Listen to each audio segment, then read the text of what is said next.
Hey YouTube, so I'm new to YouTube and a lot of people was telling me to do a mommy and me blog. So I decided to do a mommy and me blog because why not? I'm on maternity leave. I recently just had a baby, a boy. And yeah, I've always wanted to start my YouTube and this is just the perfect time. So a little bit about myself is, like I said, I just had a baby boy. His name is Peace. He's 3 weeks old and he is such the sweetest, peaceful little baby I've ever seen. And normally, like, kids get on my nerves, but I mean, of course, I can't say my baby get on my nerves, but he's such an easy baby and delivery, because this is what I wanted this video to mainly be about. Labor and delivery. Okay, so a lot of people was telling me so many different things about their labor and delivery experience. If you're pregnant and you're hearing all of these negative stigmas and scary stories to them, I was listening to them and I was completely scared to go into labor. I was completely scared of delivery. I was scared of the hospital, and I really was, my goal was to do a home birth, but I can tell you later in the video why it didn't work out like that. So I ended up getting a doula because I really just wanted to have a successful labor and delivery. So I wanted somebody who was experienced and qualified to help with labor and delivery. So I hired a doula, and she was super sweet and knowledgeable. She helped me all the way to the point where she couldn't really help me anymore. She was Black, and she was super helpful. So throughout my pregnancy, they were telling me that my son was really small. He weighed about 4 pounds for a few months, and then he weighed 5 pounds for the last and my doctors were telling me he was too small and that I was probably have to be induced. Now, everybody who told me about them getting induced, I was really nervous because everybody's like, oh, let him come down. Once they told me my baby was in the head down position and he can come any minute, I started doing those exercises and my baby was able to drop. And like when I was doing those, my pelvic pressure was on 10 because he was on his way to come. So after those videos, probably the week that I went into labor, I was just so tired and in pain because my pelvic area, the pressure was insane. Like, I couldn't even describe it. I felt like a watermelon was inside me and pushing down. I felt like if I opened my legs, I could see his head. Seriously. So yeah, but no lie, like that pressure, it was so hard to get out of bed at night to go to the bathroom. And mind you, I was using the bathroom, so getting out of bed at night was like I was about to break my pelvis. Like, it felt like I was gonna break it if I moved like any more. So that pain was on 10. So what I started doing was looking up things that help you induce labor. So I started looking at videos. A lot of people told me castor oil, but that was gonna be my last resort because I heard castor oil make you go to the bathroom, and I wasn't trying to do number 2 on the table or in the bathtub. Wasn't trying to do that. So I did. I ate like 3 whole pineapples, not in the same day. Like every day, I ate 1 pineapple for 3 days. I ate spicy foods. I don't know if that helped, but I ate spicy foods. I drank raspberry leaf tea like 3 times a day for like a week straight. And then I think those are all the things that I did. And then walking a mile every day also helped, along with those labor inducing exercises. So 37 weeks that Friday, and the next day I was going to be 38 weeks. So I had a doctor's appointment and they were trying to induce me because my baby was too small the next week when I was 39 weeks. So I was like, I gotta get him out because I'm not trying to be induced, because I was scared because of everybody's horror stories about them getting induced. So I also wanted to prevent tearing because my sister, I have a twin sister, and she already has a baby. Her baby is 3, and she, like, her horror story is ridiculous. She told me that she had a 3rd-degree tear when she had my niece, and she literally said that when she peed, it felt like she was peeing out glass. I wasn't trying to have that. I didn't want to feel that. I didn't want to tear. I wanted my vajayjay to be intact. I didn't want anything wrong with my lady area. So they having contractions that morning, but they weren't severe. They were like mild period cramps, like But I had been having that all that week, so they weren't too bad. But they weren't enough for me to measure them, so I wasn't concerned about it. So she said, okay, well, you're gonna have this baby today. And I was like, I am? And she was like, yeah, you're 2 centimeters dilated. She was like, but we're gonna induce you, so I'm gonna send you to the hospital. And I'm like, what? Like, I didn't want to get induced, so I was terrified, but at the same time excited, because I was happy I could meet my little boy and I don't have to deal with waiting to meet him, or the anxiety of being pregnant more, or all the pain in my pelvis. Like, I can just get it over with. And my whole mindset with the whole labor and delivery thing, since I was trying to go no epidural, was it's only one day. I can deal with this pain for one day. Like, cool. So my mom came to the doctor with me that day, and she was waiting in the car because of COVID-19. She couldn't come inside for my appointments. So she was waiting in the car. They said I got good news and I got bad news, and she was like, well, what is it? I was like, well, I get to meet Peace today. The bad news is I got to get induced, and they send me to the hospital right now. So mom was like, oh my gosh, for real? So we called my sister, we called my brother, we called my dad, we called all the people that we need to let know that I'm about to go to the hospital because I'm having contractions, I'm 2 centimeters dilated, my amniotic fluid is low, and they want to induce me. So we already had our hospital bags packed. We had that packed for weeks. So we knew, like, we had our stuff together, but I needed to go get my nails done. I had already got my hair done like the day before, because for some reason I just felt like I needed to get things done because I knew he was about to come. But I had to go to get my nails done while I was having contractions, and before I went to the hospital, because I was like, I can't go into labor without my nails done. So I went to get my nails done, sitting there in the nail salon having contractions, thinking about how I wanted to get my nails and all that. So I went to get my nails done, and then I stopped Chick-fil-A, got me some food, because I know at the hospital they're not gonna let you eat only ice chips, and I wasn't about to be sitting there starving. So I went to the hospital after I ate my food. I didn't even eat all my food, and I wish I would have, because I was starving. So I ended up at the hospital, got checked in. Took me a while.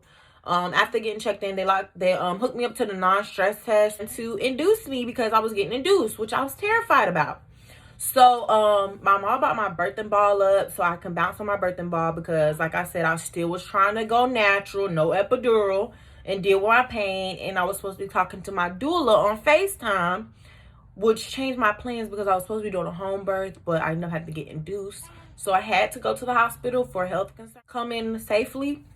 So yeah, my doula wasn't even able to come to the delivery room and coach me through labor or help me with my delivery process, and I wasn't able to have a water birth either. But it's okay, because when I get done with the story, you'll see that everything worked out the way it was supposed to work out. So my doctor ended up not even being there, because he was going to be off shift. So they ended up giving me a midwife who was there to deliver my baby. And I was kind of concerned, because I wanted my doctor and I like my doctor, but God does everything for a reason. I had all female staff, nurses, all female doctors in there helping me. So I was like, okay, cool. Like, it's all women. It's cool. Like, I feel really empowered and stuff like that. So they ended up giving me this like Foley thing where it's like a balloon which expands your cervix or whatever, and allows. So they gave me that around 7 p.m. Mind you, I had got to the hospital at like 1, so it took like so many hours for them to get me started with the inducing process. So they gave me the Foley, which started dilating me, and by like 12 midnight, the contractions were coming. They were hitting hard. And the whole time they were coming, I was bouncing on my birthing ball, doing my breathing techniques that I had practiced. I had practiced 3 different breathing techniques prior to labor, because I wanted to make sure that I could cope with the pain without any medication. So I practiced my breathing techniques, and around 12 o'clock, midnight or 1 a.m., the contractions, like I was just like 4 or 5 centimeters dilated, and the contractions were like hitting hard. And when they were in my back, they were fine. My mom was massaging my back. It was cool. And then they hit around and started hitting my front and my back. And I was like, whoa, like this is a lot. Also, it was freezing in that room. And anybody that know me knows I hate being cold. Like, meat in the cold don't work. I'd rather be hot than cold, and cold hurts my bones. So dealing with the contractions and being cold was like miserable to me. So I was like, okay, well, I need an epidural. That's what I told the nurse. So she was like, all right, we'll get you epidural. We'll get the anesthesiologist to come in and give you the epidural. So around like 1:30, they came in, gave me the epidural. I'm like, okay. Mind you, I wasn't even thinking about the needle because it was hurting so bad. I just wanted to get the epidural and like hurry up and go through labor, because I'm thinking like, how much longer do I have to deal with this until I meet my son? So we ended up getting the epidural or whatever, and I'm like, okay, when is it gonna work? Waiting for like 15 minutes. So like it takes like 15 to 20 minutes for it to kick in. So I'm like, okay, so that's like, if my contractions are like 2-3 minutes apart, it take for it to work. So it never worked. I'm still having contractions. I'm like, okay, did y'all even give me an epidural? They're like, yeah, we did. So I'm still practicing my breathing techniques with my mom. Literally, the epidural was not working. I'm still having contractions like I was before. No difference. The only difference was the left side of my body was not numb, and the right side of my body was super numb. I couldn't even move my leg. So I'm like, well, why is the right side of my body super numb, but the left side isn't? So the anesthesiologist comes back in, and he's like, well, maybe the epidural didn't get to the other side of the body, so let's try to move you around. So they tried to move me around, did not work. So around like 4:35 a.m., contractions still going, and they're like intense contractions. I'm probably like 8 or 9 centimeters dilated at this time and still having bleed with no epidural because it wasn't working. So the anesthesiologist was like, okay, well, I'm not sure why this is working. This is very rare. We're going to try to give you another epidural. So they gave me another epidural. Mind you, by then it's 5:30 in the morning, maybe 5:45 in the morning. So I deal from the contractions, the heavy contractions from the time I came to the hospital to 5:30 in the morning, 9 centimeters dilated, and the epidural this time finally works. But by then, 30 minutes later, by the time I actually relax and get some sleep, 30 minutes later, the doctor comes in and says, okay, it's time to push. So I'm like, what the heck? Like, I could have went natural and had no epidural, because the whole time I basically didn't have epidural. And the anesthesiologist was like, yeah, basically when that happens, it's basically like you didn't even get an epidural. And I'm like, wow. So basically I could have did this all natural in the last 30 epidural. What a waste. But that's neither here or there, because the pushing part comes. And what everybody always tells me about scaring me and the tearing and the ring of fire and all that, I didn't have to deal with any of that because I had epidural the last 30 minutes. So my biggest thing is I didn't want to tear. So I wanted to squat during birth with me, and I had an epidural that was actually 2 epidurals. So my numbness was like on 10. Like, I couldn't feel anything. My legs were super heavy, and I'm not a big person.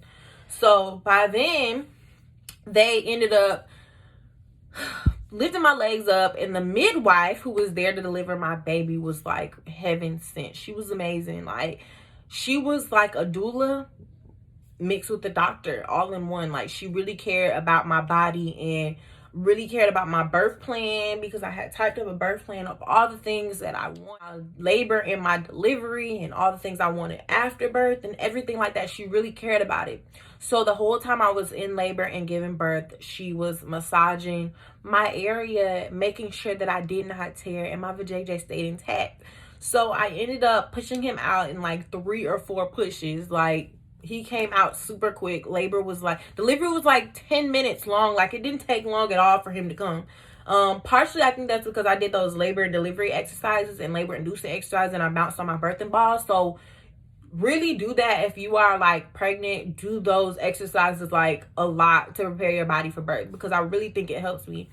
And I was excited and just thanking God, because that was my worst fear of all, because of all the scared. I was finally able to hold my baby boy, and his cry was the sweetest cry ever, and it was the best feeling, like the best feeling in peace, like seriously. And God gave me peace, and that's why his name is Peace.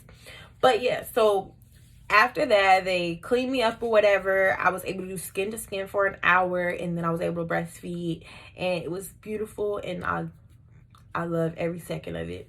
So they brought me to my recovery room. I was able to press the button to let everybody know that Peace was here and the hospital know, and it was great, and I was just so happy. And right after that, I was ready to get up and go take a shower because it had been like a whole day and I didn't take a shower that night because I was in labor. And then I was hungry too, so I was ready to eat as well. So those were the two things I want to do. But being that I had 2 epidurals, my legs were like I was paralyzed and I could not walk, even though I thought I could. And I tried to get out of bed. So the nurses was like, no, you don't need to do that. Like, you just had a baby. And everything else was so great. Like, my healing process after I gave birth, I didn't even feel like I gave birth. Like, it didn't hurt down there or anything. Like, I wasn't bleeding a lot. It was such an easy process. I just really felt like I worked out a lot. Like, I felt sore, like I had been squatting, so that's probably what it was. But I really felt like I had worked out a lot for a few days, and that's really what I felt like. Like, it wasn't bad at all. Like, I was ready to get up and get going. And literally because of that, they let me go home the next day after giving birth. And ever since then, it's been really, really great. And I've just been super excited about being a mom. And I want y'all to meet my baby boy, PC. And he's so chubby, guys. He was 5 pounds, 8 ounces when he was born. And now, pounds, he's so fat. I do breastfeed. But I'm going to also put a video about that on there. But here he goes. He is so fat. He is so chubby. Like, look at his body. He's super chubby. And he's so sweet. He barely ever cries. He just be chilling. But yeah, I just wanted to share that with you and start my YouTube and let everybody know about my experience through labor and delivery. If you have any questions or comments and concerns or questions or whatever, really, about my labor and delivery process or how I prepared for labor or my pregnancy, like, just comment down below and like my video, share it, and check me next time. Bye.